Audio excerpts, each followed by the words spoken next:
In Vietnam, another young patriot was searching for an answer to the challenge of the West.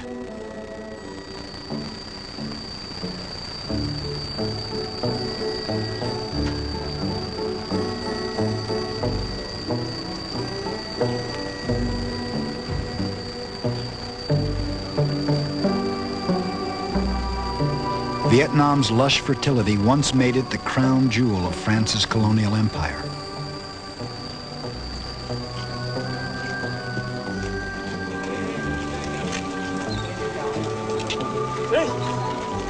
The French first came to Vietnam as missionaries, then as traders, and finally as conquerors.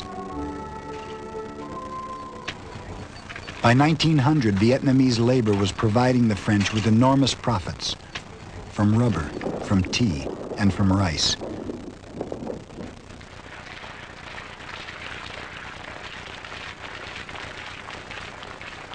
Their control of the country was ruthless and absolute. They assumed Vietnam would be theirs forever. But the Vietnamese have a long tradition of overcoming foreign oppression.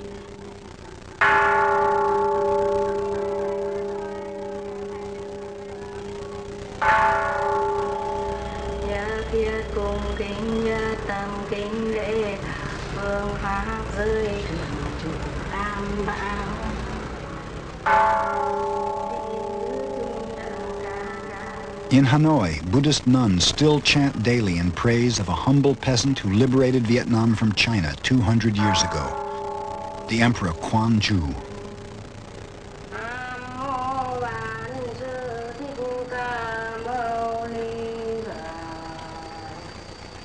Today, the Quang Ju nuns also keep the cult of Vietnam's 20th century liberator, Ho Chi Minh. Ho Chi Minh is a Chinese name meaning bringer of enlightenment.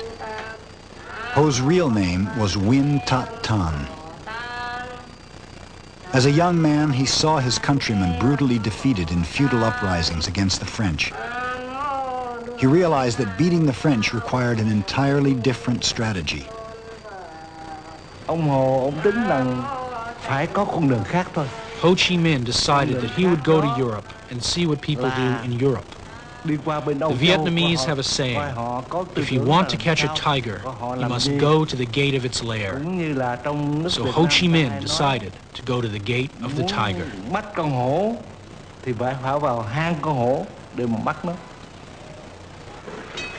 In 1911, Ho Chi Minh left his village in northern Vietnam and came to Saigon, Vietnam's commercial opening on the world.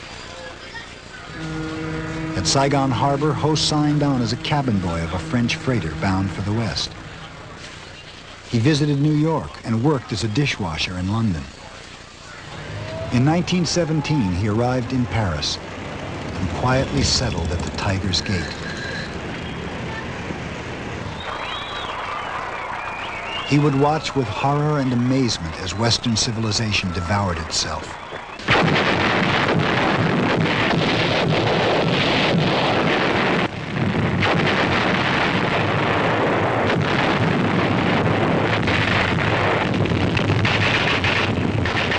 World War I was a European war, but it had a powerful effect on Asia. In 1917, China and Japan joined the Allied side. Both wanted the German territories in China.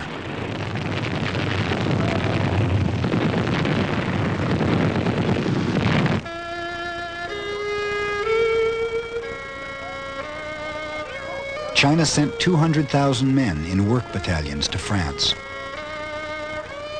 The French sent 100,000 Indo-Chinese troops and laborers to the Western Front.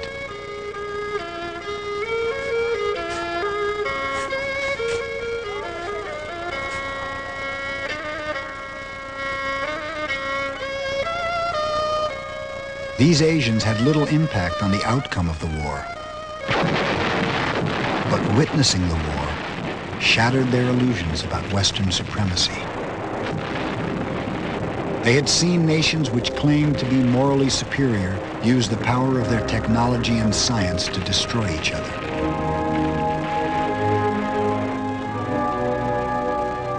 "8 million men died. 22 million were seriously wounded.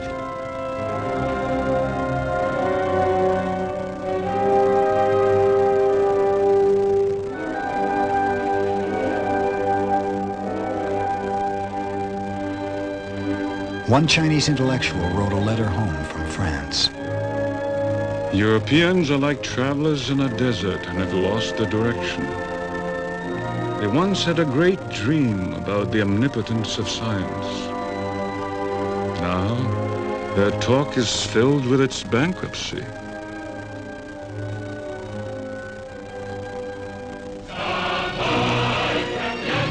But from the collapse of one old European regime came a new social vision. It was the Russian Revolution of 1917, and it gave Asian intellectuals hope.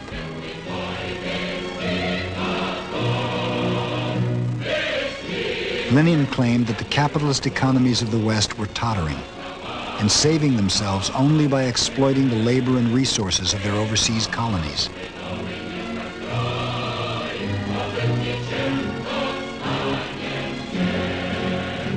For proud patriots like Ho Chi Minh, it was the first explanation of the plight of Asians which did not humiliate them. By the World War's end, Ho Chi Minh had become a well-known figure among the Parisian left. He called himself Win Ai Kwok, Win who loves his country. To his astonishment, in the tiger's lair, he had found sympathy for his cause. It was quite a shock to him, because in Vietnam, the Vietnamese are nothing under the French rule. They were kicked, they were ill-treated. But once he came to France, people called him Mr. Sir. And then when he visited the French socialist newspaper, Le Populaire, then the editor told him, my comrade, my friend, we shall help you. Now, there is something very new.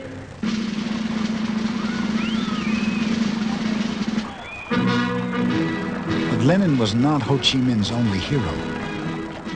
When the war ended in 1919, the Allied powers met at Versailles to design the post-war world. Ho and many other Asians pinned their hopes on the American president, Woodrow Wilson. In his famous 14 points, Wilson had called for self-determination for all the world's peoples. Ho took his own plan for Vietnamese independence to the Versailles Conference, but he was barred from entering. From that day on, the mysterious Win Ai Kwok was a hero to his countrymen. He became the symbol of the dreams of our youth of these days. Somewhere, somehow in Paris, at the center of France, a Vietnamese stood up and said, we want independence for Vietnam. That is very great for most Vietnamese. At Versailles, Ho Chi Minh learned that American democratic ideals did not extend to the colonies of America's ally, France. As he watched the surging crowds cheering the agreement signed by the great powers, Ho understood, once and for all, who his real friends would be. 6 months after the Versailles Treaty, Ho Chi Minh helped found the French Communist Party. In 1923, he left Paris for Moscow. For the next 20 years, he would devote himself to the world communist movement, determined that someday Vietnam would have the freedom denied her at Versailles.